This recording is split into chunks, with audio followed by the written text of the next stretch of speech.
सबैलाई नमस्कार। यति बेला म म्याग्दी जिल्लाको 3 पोखरीभन्दा थोरै माथिपट्टि ठाउँमा छु र ट्रेक गर्ने क्रममा हामी दाजुभाइहरू भएर यसो आइरहेको छौँ। पछाडि हुनुहुन्छ दाइहरू र यद्यपि मलाई यो प्रकृतिको यो आनन्दित मौसमले चाहिँ अलिकति केही कुराहरू भन्न मन गरायो। मेरो हातमा यति बेला राष्ट्रिय फुल लाली गुराँस मेरो हातमा छ र यो लाली गुराँसकै जङ्गलमा हिँडिरहेको छु र जब लाली गुराँसहरू पाक्ने छन् र त्यसपछि उनीहरूले आफ्नो अस्तित्व चाहिँ रुखमा जति छ त्यति अस्तित्व चाहिँ कम्प्लिट गरिसकेपछि उनीहरू चाहिँ झरिरहेका छन् र यसरी माटोमा मिलिरहेका छन् र यही बाटोमा हामी चाहिँ उनीहरूलाई अथवा चाहिँ फुलहरूलाई तर्काउँदै हिँडिरहेका छौँ। र केही यस्तो हेर्दै जाँदाखेरि साहित्य प्रेमी मान्छे म र साहित्यिकलाई यात्रालाई पनि अलिकति लाइनमा राखौँ होइन, यो प्रकृतिलाई चाहिँ सेयर गरौँ भन्ने हिसाबले म यसरी सेल्फीमा भिडियो गराइरहेको छु र यो सोसियल मिडियामा राख्छु होला भन्ने पनि सोचिरहेको छु।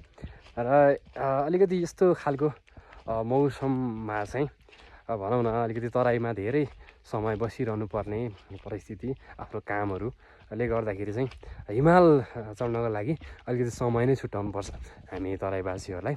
र यो प्रकृतिले अलिकति मन चाहिँ लोभ्याहित बनाएको छ र यो भनिरहँदाखेरि अलिकति केही कुराहरू चाहिँ गरौँ। जस्तो एउटा अष्टावक्र गीता जस्ता यिनी किताबहरू छन्। यिनी किताबहरूले चाहिँ आफ्नो खोजलाई चाहिँ अगाडि बढाउन प्रेरित गरिरहेको हुन्छन्। भनेको मतलब चाहिँ आफूले आफूलाई आफूभित्र खोज भन्ने कुराहरू। जब हामी प्रकृतिसँग नजिक हुन्छौँ तब हामीले आफूसँगै जोडिएका हुन्छौँ। भनेको यसरी रुख पानी होइन र यसरी प्रकृतिले दिएका कुनै पनि चिजहरूसँग चाहिँ समाहित हुँदाखेरि हामी एक्लो महसुस गर्दैनौँ कि हामी चाहिँ अर्थपूर्ण महसुस गर्छौँ। सो यही कुराहरू चाहिँ गरौँ भन्ने हिसाबले चाहिँ भिडियो बनाएको थियो र मैले यो तपाईँहरूलाई यसरी देखाउन पनि चाहेँ।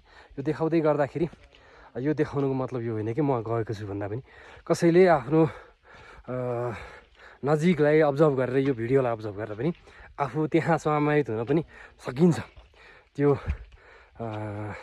पनि एउटा सम्भव कुरा हो र मैले पनि कहिलेकाहीँ आफू नपुगेका ठाउँहरूमा यसरी चाहिँ समाहित गरिरहेको हुन्छु भिडियोको माध्यमद्वारा आफूलाई त्यहाँ चाहिँ लान प्रयत्न गर्ने र चाहिँ त्यसलाई चाहिँ आफूभित्र उतार्ने कोसिस गरिरहेको हुन्छु। सो यही भन्दै मेरो भिडियो चाहिँ यता अन्त्य गर्न चाहन्छु। Thank you so much all of you.